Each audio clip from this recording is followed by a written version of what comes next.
Hello and welcome to another Who Corner to Corner podcast. My name's Jeff and this is Paul, and is that right? Yes, hello, I'm Paul. No, you're not Paul. I'm Paul. No, wait. Oh, hold on. That didn't work. Was that not what you were meant to be doing? No, it's fine. Why'd you do the voice? What's with the voice? I don't know. I don't know what that was. Let's do it again. No, leave it. It's good. Yeah, but then the joke doesn't work. Oh, okay. Right, hold on. Let's do this, right?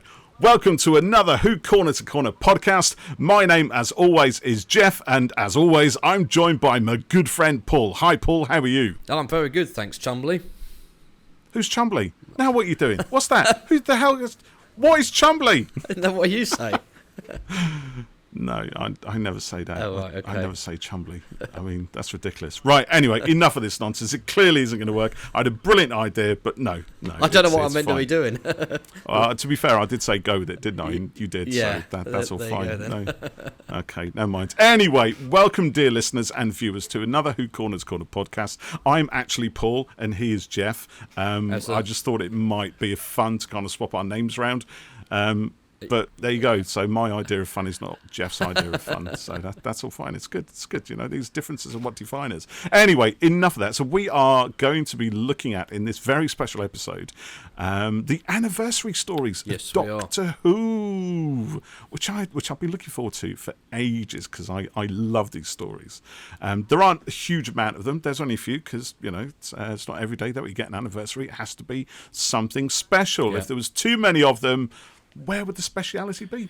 Where would the fun, the excitement, the kind of the energy and verve that comes with an anniversary, where would it all go? Just be frittered away into a black hole at the edge of the Arc of Infinity or something like that. Something like that, yeah. Something like that. Yeah. I think the big numbers, 50, 60, they're worth celebrating. Big and numbers. We had a 25th, as well. But there was talk a little while ago. There needs to be a 10 years since Who returned anniversary. Really? But well, I don't know. Why not? Really? Because I mean that was quite a moment. That was when a whole new generation of fans jumped on board for the first time. But why not? It's because it falls on a random year that means nothing.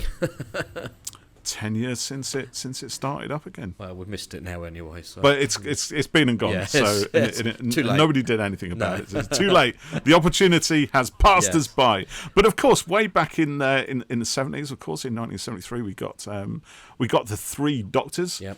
Did we not? With which saw the first Three Doctors kind of uniting for the first time ever. It's the first time we'd ever had multiple Doctors in one story. I wonder what it was like at the time. I'm thinking it was like the Avengers Endgame of Doctor Who at the time. Except without Avengers. And there was no Avengers. So basically what you're saying, Jeff, is that Avengers Endgame is very much like the Three Doctors from 1972. Because actually it was 1972. I'll tell you, it wasn't 1973 at all. You would think that it being 10 years on, it would be November 1973. Yeah. But it was actually broadcast in December 1972 as part of the 10th anniversary season. So that actually ended up becoming the 9th anniversary. No, but it was the 10th season from the first one, right? So it kind of still works if you squint a little bit. Yeah, okay. So I see there's some rule bending going on. Yeah, well, I mean, this is the Pertwee era that we're talking about, right? So there's obviously this huge disparity between when that actually happened. Was it the 70s? Was it the 80s? Or was it some parallel thing that we just don't know about? So, to be honest, the fact that the 10th anniversary was first broadcast in, 30th of December 1972 makes perfect sense. Perfect. Yep. Okay. And it's a great story, but yes, you're right. What would viewers have thought back in the day? Because I imagine that you'd have you'd have probably been aware of the three of them at that point. Yes, and but maybe wouldn't have seen First Doctor stuff depending on how old you were and things like that. Yeah, exactly. But that must have been a real thrill to see them all get together for that first time like that, and then kind of set that precedent, going forward, to have them again. It must have been. I remember. I was around, but I was very, very tiny. So I definitely wouldn't have seen it on its first transmission. This was another one that I saw first on the Five Faces of Doctor Who in 1981 that we were talking about last time. When I first saw An Unearthly Child. But I'd read the novel of this because I'd seen it in my library where I used to source my Target books, especially grab them, loan them, rent them out, whatever it is you do in libraries, right?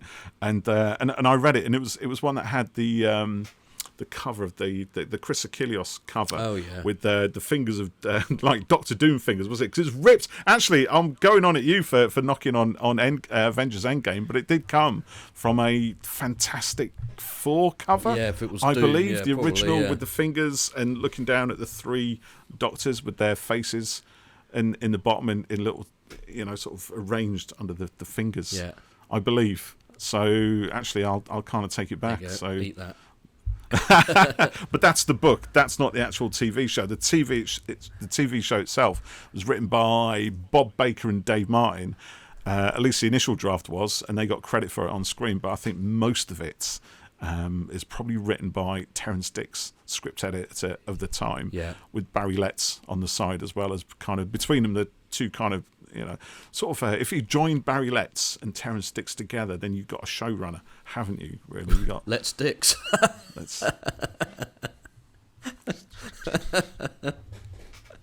The Godfathers of 1970s. Where's our friend Doctor Joe Who. Ford?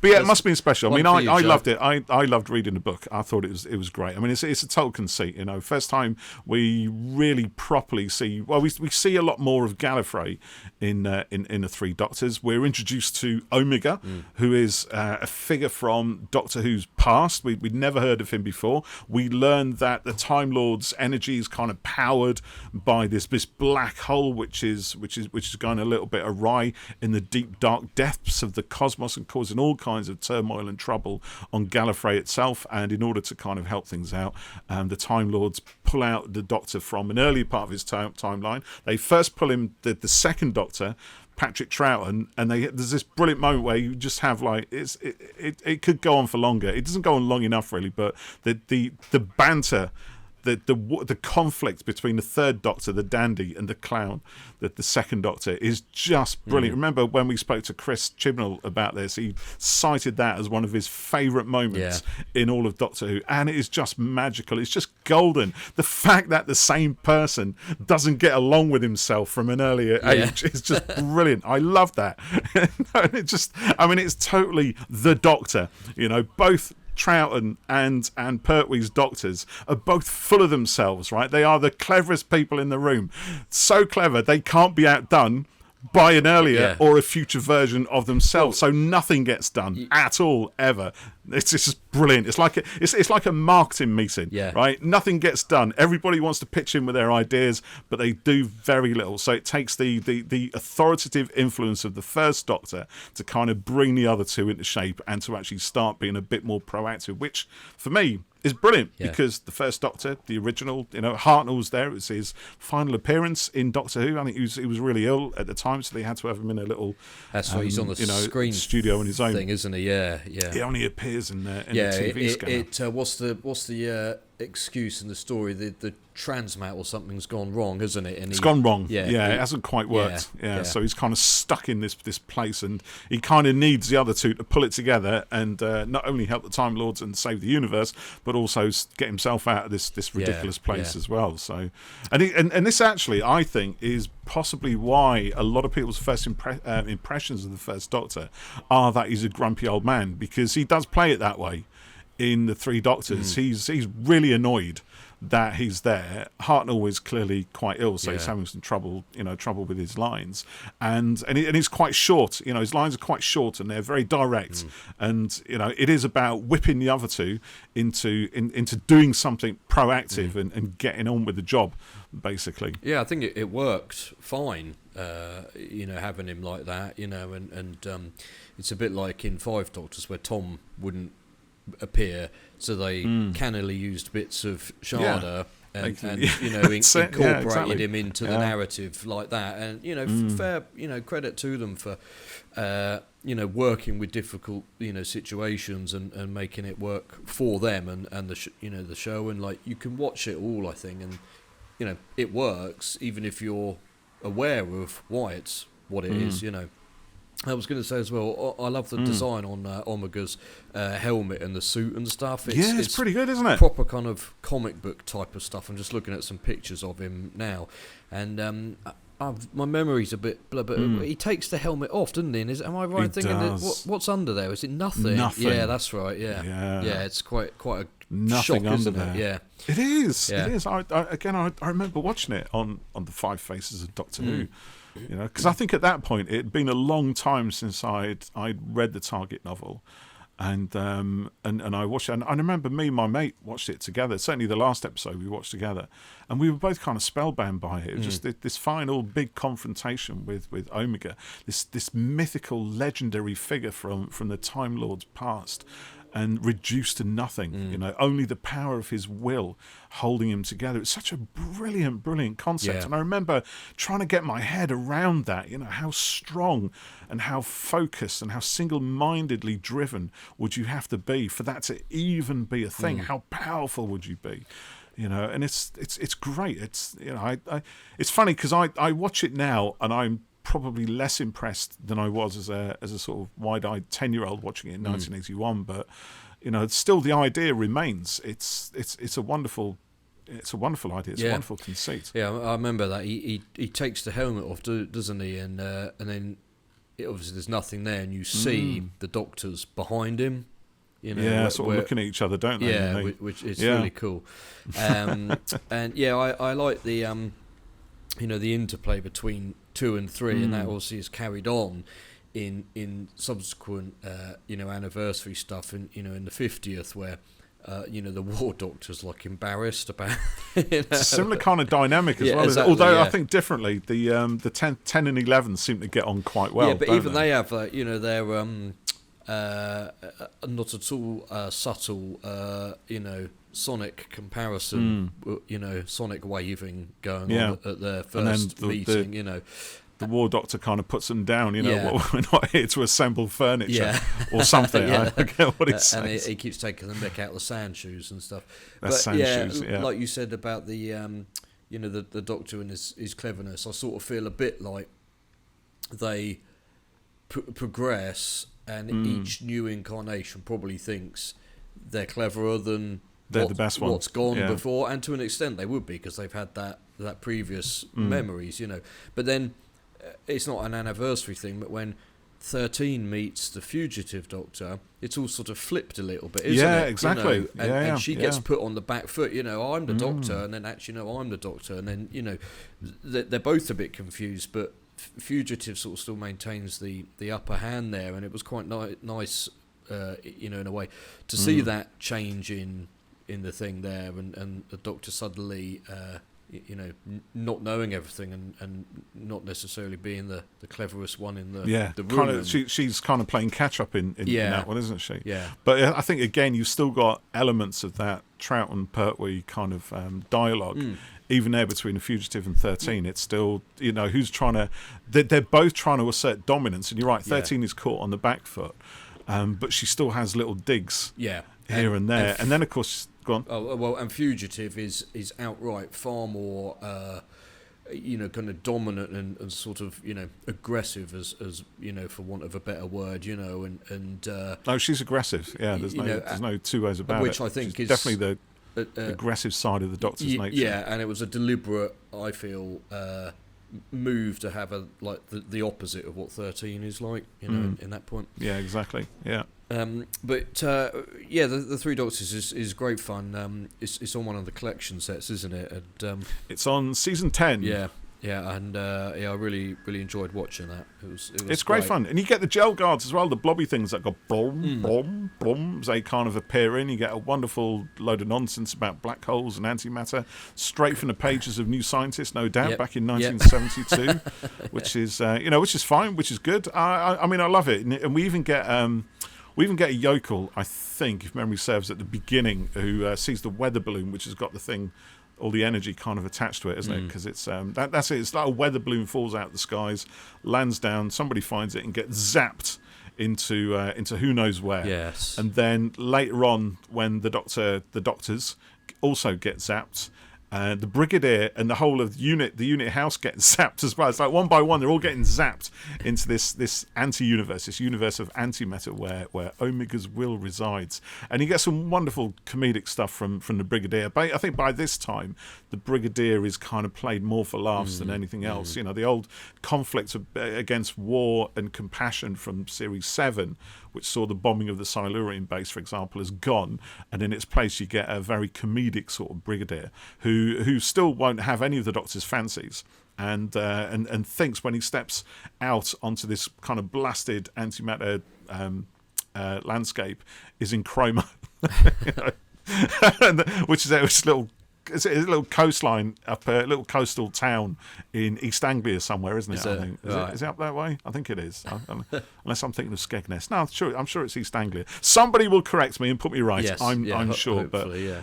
but it's wonderful fun. I mean, there's a lot of pantomime. There's a lot of kind of. I was thinking. I mean, I love watching this one at Christmas time. Right. I mean, and looking at it, obviously it was it went out around about that sort of time in 1972. So it's perfect. It is the perfect Christmas Doctor Who story, because it's celebratory, it's fun, it's full of ridiculous monsters and nonsense and comedy, and that wonderful sparring between the second and third Doctors. And it's it's, I think the only downside I think now when I watch it as an adult is just listening to Stephen Thorne, who plays Omega. He also played Azar the Demon in The Demons, and he also played Eldrad, the male Eldrad in the Hand of Fear. Yeah. And he just has this and it's just what the script wanted, to be honest. So, nothing against him, but it's a very kind of one-note delivery. It's just ranting, angry shouting of the villain at the end of the story. That's what it is. It's fine, but now I just find it a little bit. I prefer my villains to be a little bit more nuanced, things have a little bit more subtle. Progressed a bit since then, haven't they? And maybe. But like I said, it's Christmas pantomime. It's fun. Yeah, it's glitzy. fun. It's glam. Katie Manning's there as Jo Grant. We get Sergeant Benton's first trip in the TARDIS. He looks around. He's like, it's real or something. It's funny actually when you think the unit regulars have never actually been inside the Doctor's TARDIS. They don't really know. They know it comes and goes. It disappears. It's got space-time stuff going on around it. But it's the first time they've been in there, so it's a lot of fun. And of course it releases the Doctor from his exile on Earth, because up to then the Time Lords have said, no, you're bad news, Doctor. You're going to stay on Earth. We're going to take away your memory of time travel. We're going to cripple your TARDIS, and basically you're going to be there for the duration. And another kind of example of the control that the Time Lords exert over the Doctor from time to time. But of course, at the end of this one, they're really grateful that he's defeated Omega in a wonderful bit of plotting, a wonderful bit of Chekhov's gun. It's the second Doctor's recorder, which was there in episode 1, ends up being the trigger for for Omega's demise later on in episode 4. So it's really nicely done. Good bit of MacGuffin there. It's not a MacGuffin. It's Chekhov's gun. A MacGuffin is a thing that doesn't do anything at all. It's just there for its own sake, is it not? Huh? Depends. Is it the rabbit foot in Mission Impossible 3? That is a total MacGuffin. Something that has no point being there, that distracts you from the plot and actually serves no purpose. And then they get to the end and go, "Oh, what was the rabbit's foot, by the way? Oh, I'll tell you later, because it didn't really matter in the end." No, that, my friend, is what is generally known as a total cop-out. So this is not that. The recorder is there. No. It serves a purpose, and it has consequences at the end. It wraps up the story, so it's good. And of course, the thing about this story as well is it moves the narrative of Doctor Who on. Yeah, well, that's what I was going to say. Like I said, we no longer have him trapped on Earth. Now he's free to go into space and have adventures with proper aliens again, and and all that sort of thing. So that's fun. Good. So let's jump forward a little bit, and then we'll go back again. But come forward to today, and as we're recording, Twitter's going mad because they still haven't got release dates for the specials. It's almost as if the BBC only released them 2 weeks before broadcast. Mad, isn't it? I mean, it's crazy. But it's everyone. It's other showrunners. Now, Jeff. But we are probably 4 weeks maybe from the episodes going out. Yeah, probably only a month or so. As of recording this, it'll be obviously a lot closer when you get to hear this, and maybe by then actually there will be. Yeah, so this bit might be irrelevant by then. But Yeah, I'm. I mean, we've talked a little bit about kind of the future of the show and stuff, and I feel a bit like this 60th is possibly bucking the trend a little bit by not being multi-doctor. Apparently, I mean, but we don't know that, though, do we? No, it might turn out to be. Hence the apparently. If it is, they have done an incredible job of keeping it secret, bearing in mind the secrets and all the other stuff that's just gushing all over the place daily. Well, but that's the thing, isn't it? Maybe it it's a could red just herring. be misdirection. It could be, You yeah. know, well, not a red herring, because clearly, the Star Beast and the Toymaker, they're there, right? No, but they're central to the story in some way, yeah. and Donna Noble's there, so we know that stuff. But I would be very disappointed if there are no more surprises other than that. So we're so focused on those things. That's generating a lot of buzz, a lot of talk, and but actually it's keeping us away from maybe wondering what else is going on. That's what I was meaning, like, pictures of doorbells and pieces of paper that go out on the social media. I haven't seen doorbells. Is there doorbells in there? Not like a ding, an actual bell that rings on a door. It's clearly the doorbell on the Toymaker's shop. Oh, but right. it's just it's we're all looking at that, and that's fueling talk. Misdirection. Misdirection. So. You might be able to hear the fire alarm here. If it keeps going, I need to leave. It's gone. Fire's been put out. Been put out quick. Someone having a vape in the toilet. What was I going to say? So yeah, if they have got other doctors in it, yes, they have done an incredible job of keeping that definitely. secret. But I'm sceptical. I'd love to be proved That's because wrong. you're still grieving for the loss of 13th Doctor, am, my friend. Yeah, but you also you haven't finished that process. I haven't. No. And I'm not being very sympathetic to you, am I? So I do apologise. You're going to be a beep beep beep beep beep. That's what you'd be. But I don't know. Like, I don't know when Jodie would have filmed, for example. And Matt Smith, he's been busy with House of Dragon and stuff. So literally, logistically, they may not been able to do anything, but maybe they'll do a First Doctor and they'll appear on screens or something like that. Or who knows? Who knows? So I'm of course I'm looking forward to it, but I'm hoping that we get more than just the Doctor and Donna. That's what I'm hoping for. Yeah, but, I'm with you. Yeah, we will. I mean, don't forget, we did have multi-doctors in the Power of the Doctor. Well, we did, wow. and also that was unexpected. Who saw that coming? Yeah, and as any long-time listener will know, Colin Baker lied to our faces. Well, technically, he didn't lie. I think this was pointed out. He just didn't tell us the truth. He deflected us away because he talked about the companions. Yeah. And wouldn't it have been nice if they'd invited me? Yeah, he did. He without actually telling us that they had actually invited him. He had actually said yes, and he had actually been down to film some scenes. But so he just neglected to tell us those rather critical pieces of information. Yeah, the truth. But that was you're right. Power of the Doctor was in some ways, the Star Beast and stuff will have its work cut out to top that as a sort of anniversary thing. I know it wasn't the 60th anniversary, but obviously it was the BBC's 100. But that was a brilliant way of incorporating the Doctors as they are now within their own mini little narratives. And again, the joy of all of that being kept secret was fantastic.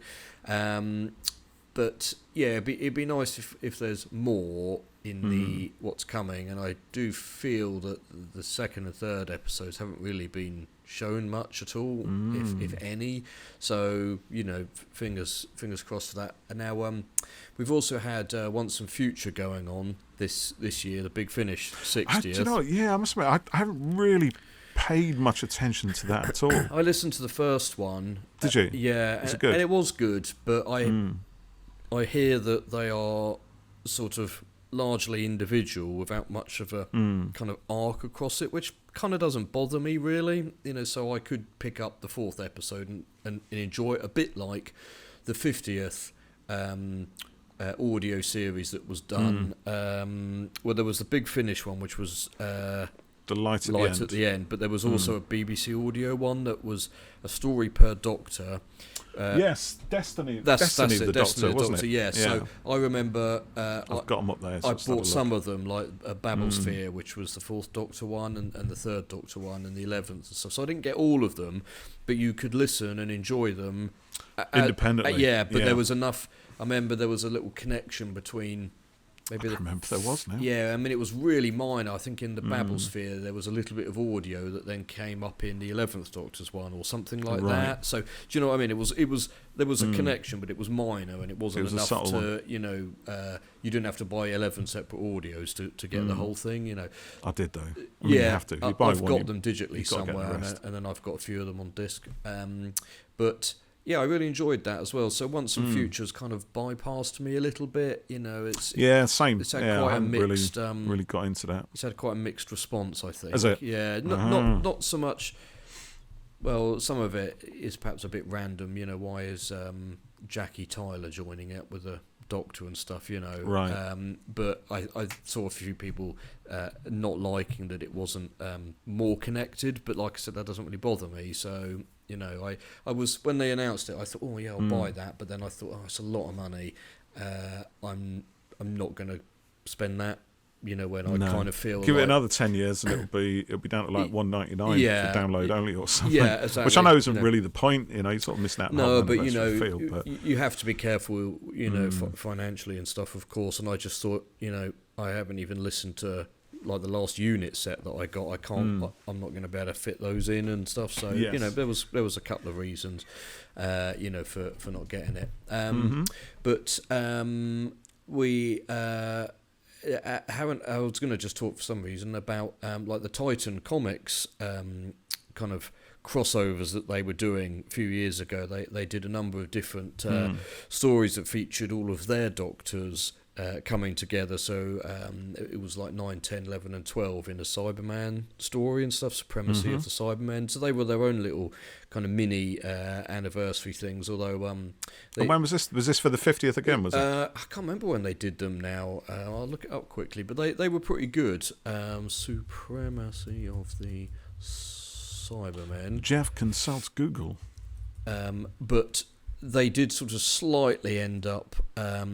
overdo it. 2017 that Cyberman one was. They did slightly kind of overdo this. What was 2017 then? Well, no, I'm saying it was a multi-Doctor thing. It wasn't really an anniversary thing. So not an anniversary then. Which is why I said I don't really know I'm bringing this up, but it just came into mind. But they were good, but it's a bit like with Marvel comics. Every year they do a massive team up thing, and sometimes they're good. And sometimes they're excellent, and sometimes they're just okay. And I think that the Doctor Who comics tried each year to top what they did before, and it, you know, just kind of, you know, was a bit much trying to do it every year like that, you know.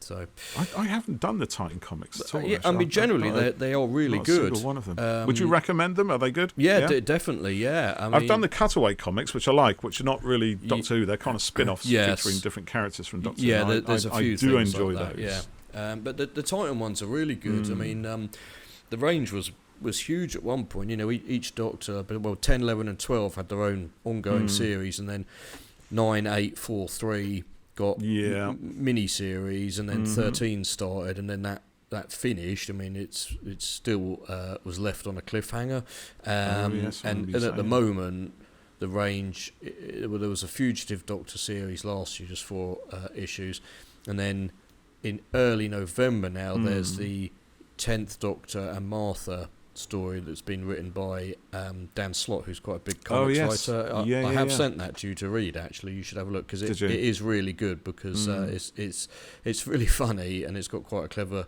structure to it. And I've got a lot of reading material. Yeah, well, a man of your intellect, it'll only take you 5 minutes to read. But you imagine I've got time for that sort of thing. Shall we get back onto the subject of actual anniversaries then? Because we cannot forget that this thing here, if you're listening, has Paul's been holding launched. Season 20. Season 20 aka the 20th anniversary season. Whole season dedicated towards celebrating 20 years of Doctor Who, and of course now this is something I do remember because I was around at this time. This is right in, when I was starting to become a fan of Doctor Who.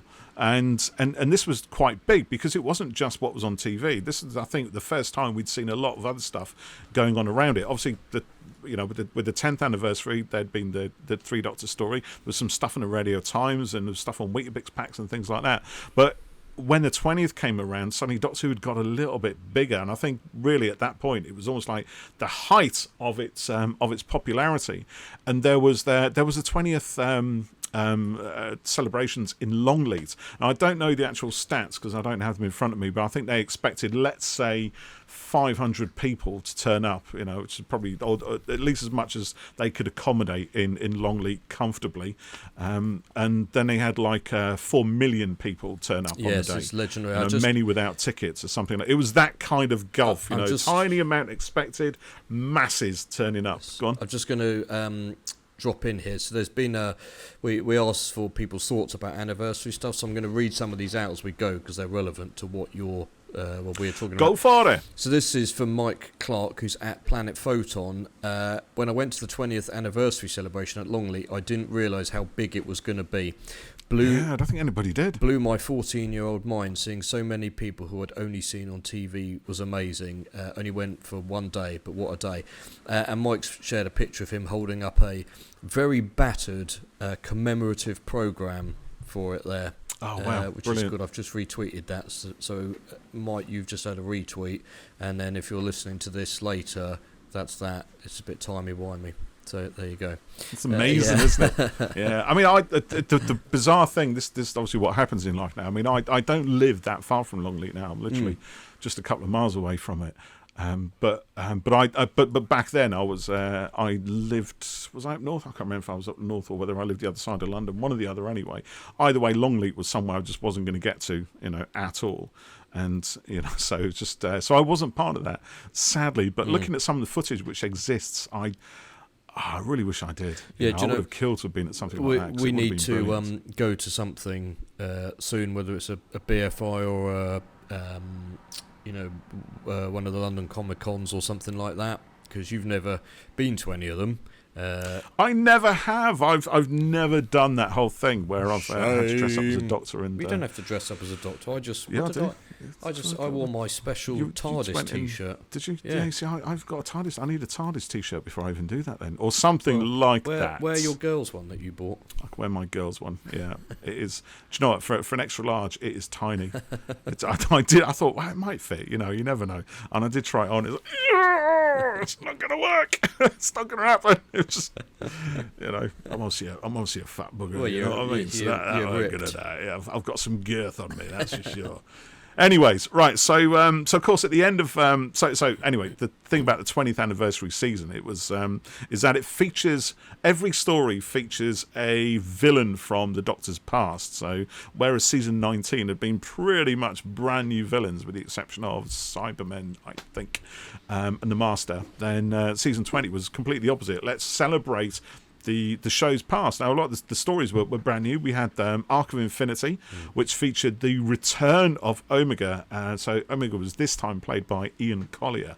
And I watched this one quite recently, actually. And I remember not being massively impressed by it when it first went out. But when I watched it the other week, I thought, it's a lot of fun. It's pretty good. Do you know what I mean? It's Omega, right? The guy that the Doctor would banish at the end of the Three Doctors. He's back here at the start, and we got more Gallifrey.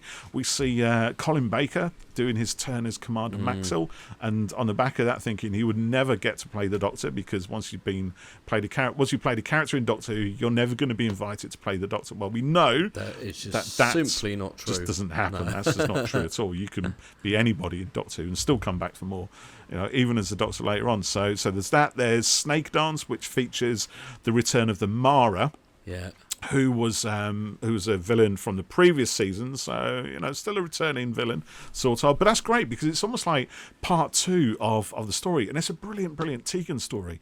There's a lot of stuff going on under the surface narrative. The Doctor spends most of it jailed up because he didn't have a sonic screwdriver, so he couldn't just whiz himself out of jail. So while he's unable to do much, the drama sort of plays out with him not being able to sort of stop things or intervene in the way that he would want. And there's a sort of tragedy involved in that. So Tegan just follows his path down there, and it is wonderful. I absolutely love that story. I haven't seen it for a little while, so I'm looking forward to watching that again. We get Mawdryn Undead, which features the return of the Brigadier. Wow, yeah, that's good. Yeah, brilliant. We hadn't seen the Brigadier since Terror of the Zygons. I think he was supposed to be in the Seeds of Doom the following season in 1976, whatever it was, but couldn't. So they replaced the Brigadier's part with some other sort of military colonel. I forget his name now. I should know that, but it will come to me. So that was awesome, and this is where we get real. We get the start of. We get the start of fans really saying, well, hold on, when did the unit stories actually happen? Because in Mawdryn Undead, the Brigadier clearly was around in the 70s, because it's now quite definitely I think it is quite definitely 1982, and the story bridges back into the Silver Jubilee time, which is a specific date, 1977. Yeah. So the Brigadier had just retired by that time to become a maths teacher at a school, I think. And, or was it the way around? Anyway, it's really confusing. So it's very confusing. And of course, back in Pertwee's day, it was always said perhaps that the unit stories happened in the near future, perhaps in the 1980s. I think, is it in Pyramids of Mars? We have Sarah Jane Smith saying, take me back to 1980. Something like that. So it's never been resolved ever, because it just can't be, but it's obviously just a victim of the Doctor's machinations and time wrangling throughout the years. It's funny though. It ends up, can get a bit confused when there's no sort of, concrete kind Bible. Of Bible. There's no show Bible. Yeah, and it's effective. Which is great fun though, isn't it? Yeah. That's one of the reasons I love it, because anyone can just make this shit up. Yeah, making it up. Whether it contradicts what's happened before. Nobody used to care in a classic series. No. I'm pretty sure. Well, maybe they did. Maybe there were some hardcore fans who would really sort of be up in arms at the fact that there were 2 versions of Atlantis, that there was at least 2 different explanations for the Loch Ness Monster, that there was a Brigadier who'd retired in 1977. Why would he become a maths teacher? I think he's a maths teacher actually in Turlough's College, which is 1982. So, whatever it is, but I love all that. I love that kind of chaos of it all. And to my mind, if you really want to explain it away, it's just because there are multiple different alternate histories that have all happened, and we occasionally see, the Doctor's been around and there's so much that, the timeline must have diverged more than once. So let's just go with that. Yeah. That works for me. Yeah. That'll work. That does it. Yeah. But anyway, so we get a load of other stuff, and then of course at the end of the 20th anniversary season, we get the Five Doctors. Now, again, going back to our interview with Chris Chibnall, we asked him, which would you take to your Grand Serpent's asteroid to watch throughout the rest of eternity?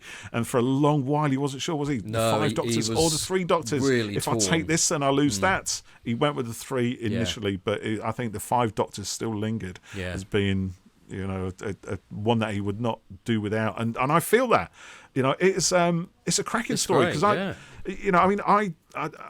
I remember when this went out, I wasn't massively into season 20. I thought it was a little bit dry and a little bit kind of lifeless in some ways. I appreciate it more as I got older, but at the time I just wanted Doctor Who to feel like it was fun again, and it didn't feel like that, season 20 until we got the 5 Doctors. So it was written by Terrance Dicks.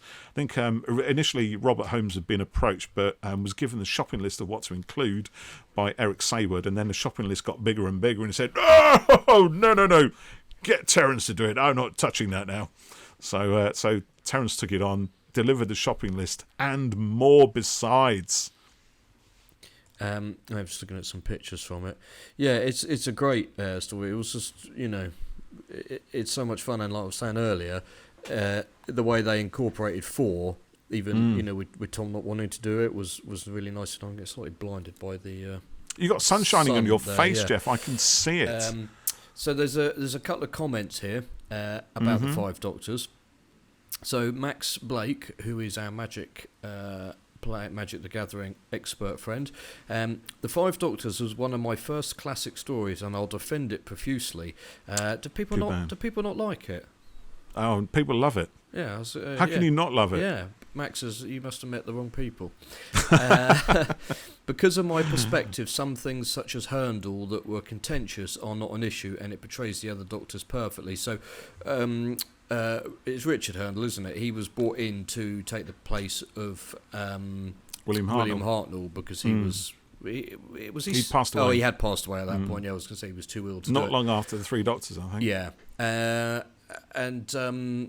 What are your thoughts on the kind of recasting of stuff? I know Big Finish do it sort of, a fair bit, like having Elizabeth Sladen's daughter, play her on audio and stuff, play Sarah Jane and stuff. I mean, kind of, I don't know really. Does it bother me? I mean, they can't. You're not going to resurrect William Hartnell. Too expensive. So the decision is: do you have the first Doctor in it or not? Yeah, and I think to be able to do it, that's the right move. I didn't have any issues. No. I mean, I was quite young, so I wasn't one of those kind of hardcore, angsty fans in their late teens and early 20s who are probably the ones who probably kick off about this kind of stuff. So it doesn't that wasn't me. I just watched it and I really enjoyed it. And to me, Herndl was the first Doctor. Again, looking at it nowadays, you can see there are differences. He plays. He does play the first Doctor differently to the way William Hartnell played it, but it's still the first Doctor. And that's quite nice to do it. It's a bit like Stephen Noonan on Big Finish. He plays the first Doctor, doesn't he? And he does his version of it. He's not trying to replicate it. No, but I'll tell you what, he does a very good job of very closely replicating Hartnell. But I think doing your spin is quite important. I like Richard Hartnell. I also like as well the fact he wears fingerless gloves, fingerless mittens. Yeah.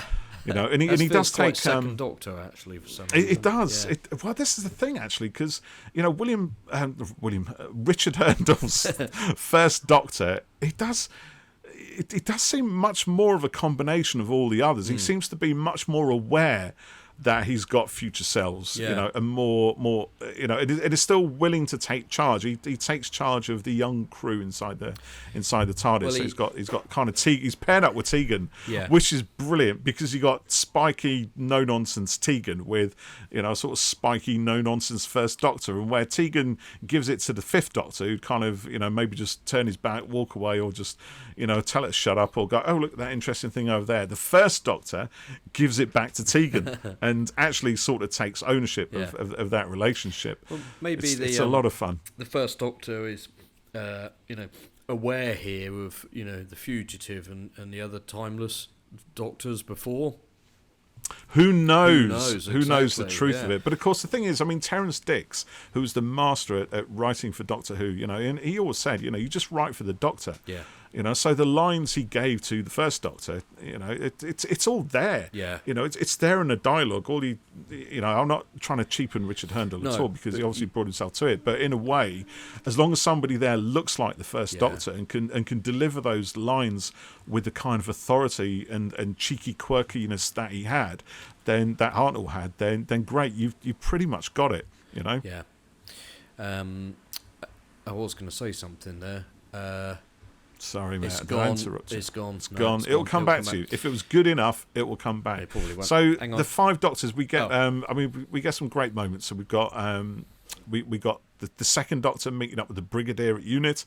Again, Patrick Troughton comes into it, breaking the laws of time or bending them slightly. He can't stay long, can he? He can't stay long. He's Zodin the Terrible, or something's referenced as well. And the Brigadier's like, who's that? Oh yeah, she was ahead of your time or something. But just that little throwaway line has kind of spawned a whole bunch of like spin-off stories with Zodin the Terrible. I can't remember, was it Zodin the Terrible, Zodin the something, which is great fun. And So yes, so you get the pairing of the Brigadier and the Second Doctor, which is brilliant because we need more of that. We get the Third Doctor reunited with Sarah Jane Smith.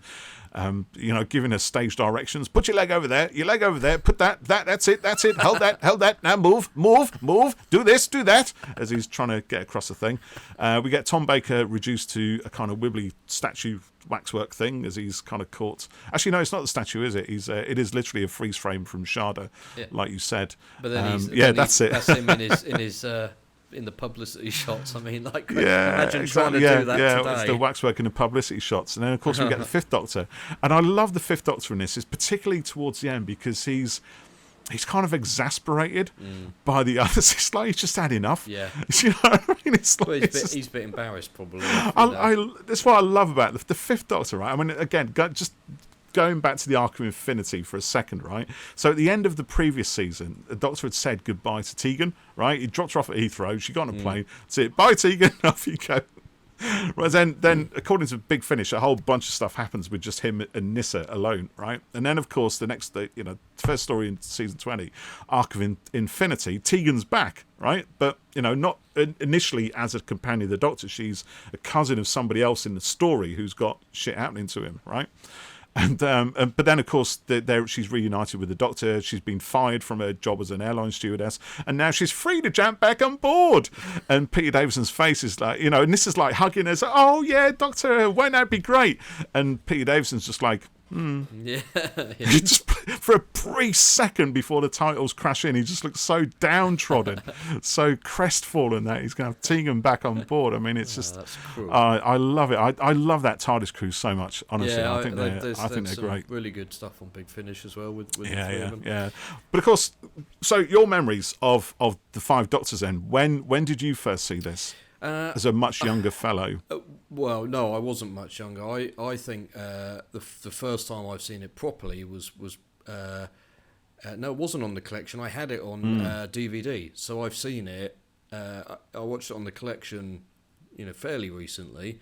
I don't remember when I bought it on DVD. But it was on DVD, VHS, because it was out on a video. It wasn't VHS. It was DVD.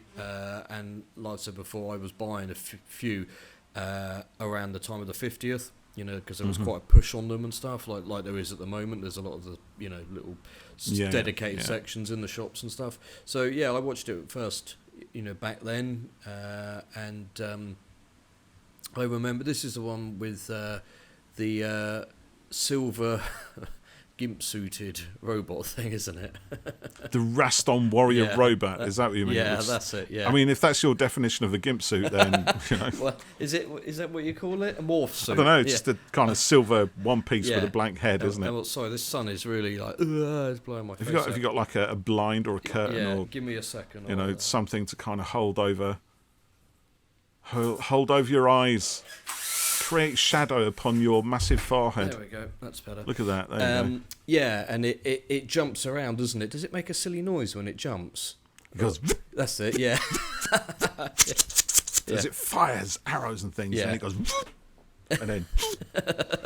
I mean, it basically. It takes out a whole bunch of Cybermen, doesn't it? Which is brilliant. I love all that. I was thinking it'd be quite cool to see that again in a an updated the suit is a silver gimp suit, but it's a whole different adventure. I think it's just a lycra bodysuit. Yeah, right? But like to do it like with like T1000 morphing effects or something. Oh, I see. Well, yeah, it's probably supposed to be a bit like that, but on the BBC budget, isn't it? Yeah, it's just a guy sort of disappears and everything else. But, there's a couple more comments here about the Five Doctors. So.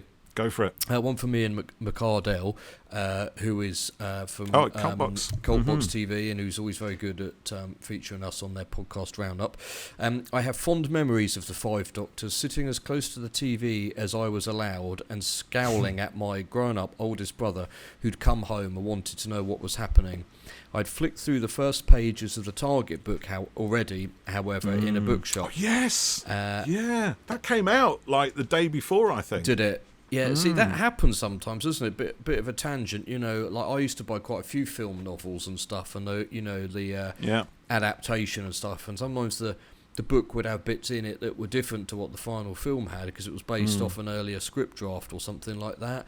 And and occasionally they end up coming out earlier than the actual thing. No, you're right. I remember this one because I was on my way to school, and I got off the bus. I was a little bit early, and I just went into WH Smith's, and I saw it there, and it's a really nice silver cover, and I thought, oh my god, I'm going to buy it. And I spent my dinner money just buying it, so I didn't eat that day. But what I did was I went like I was like, oh my god, I've got the 5 Doctors, and it was due to be on later that day, right. and it sort of tied into the end of. They had a big Blue Peter thing, on Blue Peter, and I think literally Blue Peter finished, and then the 5 Doctors started. The full 90 minutes. It was so special. Magic, it was fabulous. It just really, really felt like something to sit down and watch that on that cold November evening. Yeah, that's cool. Jason, who's at Doctor Who Novels, says 5 Doctors has a valid claim to being the GOAT, which is greatest of all time. Greatest of all time, yes. I did 3 episodes of Doctor Who literature on the subject. Oh, did he? That's his podcast, isn't it? Which is brilliant, by the way. Very highly recommended to anybody who likes an in-depth kind of essay on some of the best Target novels, or any of them, actually. He also says, Day of the Doctor... Can I get my check now? Yeah, send it to Paul. Day of the Doctor desperately wants to be 5 Doctors when it grows up, kind of dull and disjointed on rewatch. And then my favourite bit here, 3 Doctors was basically the 8th anniversary special filmed in early 1972. So there you go. It was there the you go. Yes. 8th anniversary special, released on the 9th anniversary for the 10th anniversary. But it's a 10th series. They're celebrating 10 series of Doctor Who, not the actual day. Yeah. Let's just go with that. So from there, let's go to Day of the Doctor. Wait! Oh, I'm not finished. that was loud. I just want to say, right, as well. Now, the 5 Doctors is another story which pushes along the narrative, because we get introduced to a whole bunch of mythology, Time Lord mythology on this. We get the Dark Days of Gallifrey. We get more stuff about Rassilon, who we'd kind of seen a little bit of. We'd been referred to with all the paraphernalia in the Deadly Assassin. The sash of Rassilon, the key of Rassilon, and in the Invasion of Time. So we get more of that, and we get actual Rassilon himself in the whole tomb thing at the end. He who wins shall lose, and he who lose shall win, or whatever it is. That whole thing. So we get a whole bunch of Gallifreyan Dark Days. A whole history of Time Lords, which hint that go more into the fact that Time Lords, there was more to them. They're not such a bunch of beneficiary, godlike wonders that they might like to paint themselves as. And Terence is brilliant at that. He gives the Doctor the Lord Presidency of Gallifrey, which comes back quite a few times a bit later on.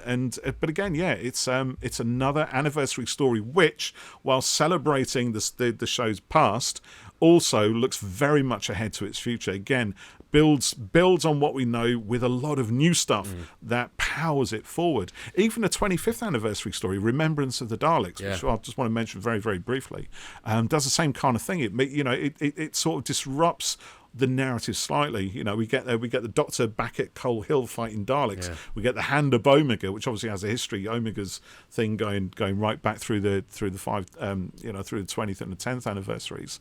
But it gives the 7th Doctor a bit more mystery. It puts the question mark back into Doctor Who, whereas the likes of the Deadly Assassin and the 5 Doctors perhaps answer a lot of that. The 25th anniversary moves it forward by putting a lot of that stuff. Not so much, it doesn't denigrate it, but it questions what we think we know about the Doctor. So it's interesting stuff. Yeah, it's good that they move it forward, and they're they might be anniversary celebrations for the sake of it, but they've made it not just a sort of cash in, I guess, by having actually kind of do something narratively and moving the characters forward. So I do like that aspect of them. Let's go forward again now. Yes, let's do that now. Look at Day of the Doctor. So that was a mad time there. It was, wasn't it? There was. Do you remember that fantastic trailer that sort of moved through like still Oh God, now you're asking. imagery and sort of like cutouts of all the other doctors and stuff, and then it ended up with... Oh yes, do you remember? Yeah, I do remember. And it was filmed with mannequins and models and stuff like that, and absolutely superb. And it ends with Matt standing in like Grand Canyon or something random, something like that, and he holds his Sonic up, and then this like banging version of the theme tune starts, and then it was never heard of again, that version. And I went to the 50th celebration event. It was Friday, Saturday, Sunday, and I went on the Saturday, and you could have watched Day of the Doctor there in the evening, but somehow I didn't. I wasn't able to do that. I couldn't get a ticket, or there was something anyway. So I went something going on. Yeah, something happened, and I went to the View Cinema nearby, near the XL, to watch it. And it was fantastic being in the cinema, with all the other fans and stuff. And when Capaldi's eyebrows turned up, everyone cheered because obviously we knew he was coming. And Tom, all 12 of them. Yeah. A brilliant moment, and Tom Baker turned up, got a big round of applause. So there's a couple of comments here from people about it. Orinoco McGee at Deadly Night. I just remember being a big ball of excitement. The 50th anniversary was amazing. I even watched the after party. Well, someone had to. I saw a bit of that. Let's not talk about that. I cannot wait to see the 60th, and we'll probably need CPR after the insane 3-episode bonanza. Looking forward to some epic Doctor and Donna shenanigans. I've missed them. Chat Tsunami said, I went to see it in the cinema and it was fantastic. It was such a good experience seeing it alongside a crowd of Whovians. And then I'm just going to go back because Ian McCardell also said the Day of the Doctor was a real treat. Saw the transmission in a London pub with fans. For me, it captures that same celebratory spirit. Attack Eyebrows and Eccleston's brief clip both got roars of approval. And then went to see it in 3D with his eldest child as well. It was really fantastic. And Moffat said something like, the stories often happen to the Doctor and they're not often about the Doctor, and he wanted to make Day of the Doctor about the Doctor. And also I think, looking back, were we lucky to get it? I mean, yes, because we're lucky to get any Doctor Who because it's all so good. But at one point, Moffat was having to write a draft with just Clara in it because nobody else was under contract, and they didn't know what they were going to be able to do. I mean, I'd have taken a 50th of Clara, celebration. Of course you would. That would have been fine by me. But it could have been very different, obviously they got Matt to stay on, and he tried to sweet talk Eccleston, but he wouldn't go for it, and so it was a lot of fun, and again the way they brought in the classic Doctors with the TARDIS, that was a real kind of goosebump punch the air moment, and using the old clips of them on the little hologram things in the war room and stuff. Just get them represented. Yeah, exactly. Yeah. That was a real special time. That the celebration event was superb, and it's a shame we haven't had one this year. For the 60th, but I don't know. But 50 years is special, though, isn't it? Half a century. It's quite a milestone. I mean, it was a massive event that they put on. Enormous, and maybe.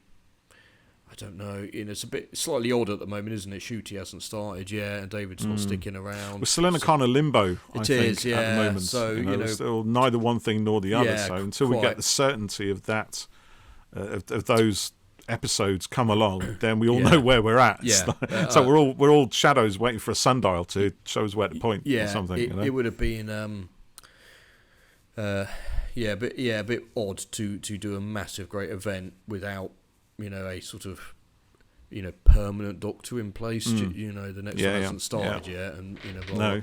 So you're quite right. Yeah. Well, to be honest, I get the feeling if if it wasn't David Tennant doing this, we probably wouldn't get any 60th episode at all. No. It's because clearly Shooty wasn't around to do what they would really like him to do, I suppose, if he was there all the time. He had a lot of other stuff going on. Yeah, I mean, Jodie was committed to other stuff as well. She'd left, and I would have liked, they chuck a load of money at her, and she'd stayed for the 60th and fronted that, and then but then, mate, I mean, Power of the Doctor is just so extraordinary. So I think it's one of the best episodes of the modern series. In fact, the whole series. Yeah, easy. It is absolutely right up there. So that's what I was going to say. Even if she had stayed on for the 60th, or maybe Power would have become the 60th. Perhaps. Perhaps. So let's pretend that didn't happen, and she'd stayed on. That would have been great to have her, front the 60th and then regenerate into Ncuti at the end of it. Because. Well, let's see. Let's see how it plays out with Doctor 14. Because I was going to say, don't know the whole story. The other thing is, I wouldn't have wanted to be Ncuti and my first episode be the 60th anniversary celebrations. Because what if nobody liked you? Quite a bit. It's too much pressure. So, I kind of get the feeling he would probably rise to that. I think he'd be really good, but it's a bit like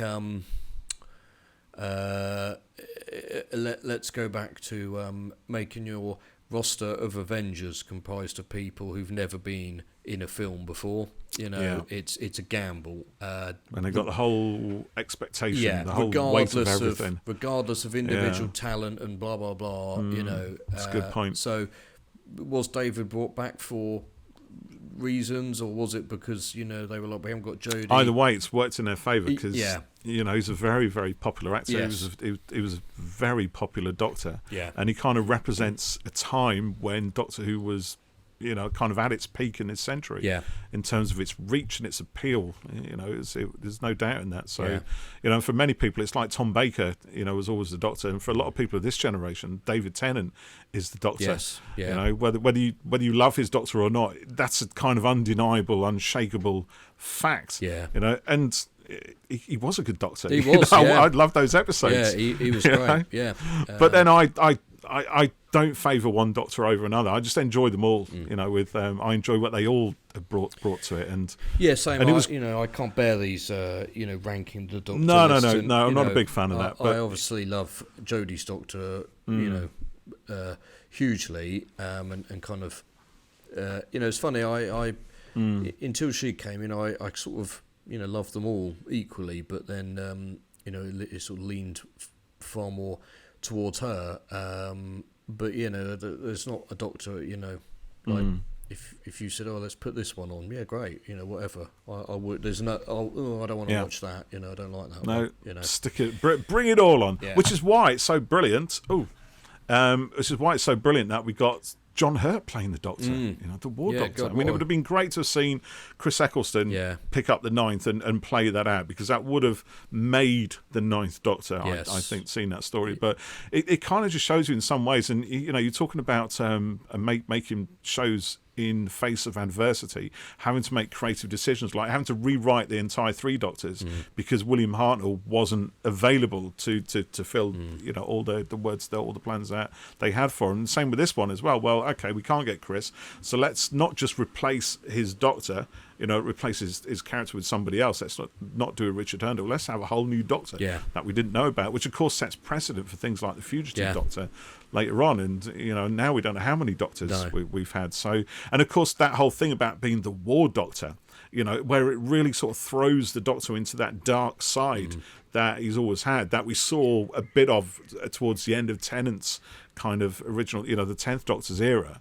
Then it's brilliant to really sort of use something like the War Doctor to show it, and to get somebody with the acting chops and pedigree of John Hurt to do that is fantastic. Just extraordinary. Yeah, and by creating the War Doctor, it builds on all of the Time War stuff that we've been hearing about up until that point, and makes him, fills in a lot of that we didn't see. Yeah, do you know what's really funny? I've been listening to a bunch of Big Finishes, the Dark Eyes box sets, and at the end of Dark Eyes 1, which was written by, I think Nick Briggs had written all of it, so there's an interview with him afterwards, and there are moments where that story seems to pull some stuff from the Time War. It seems to reference it. There's Dalek time controllers and the Doctor kind of referencing the points in a war which is kind of going on out of sight. And it's, listen back, you think that's clearly the Time War, though it's not explicit.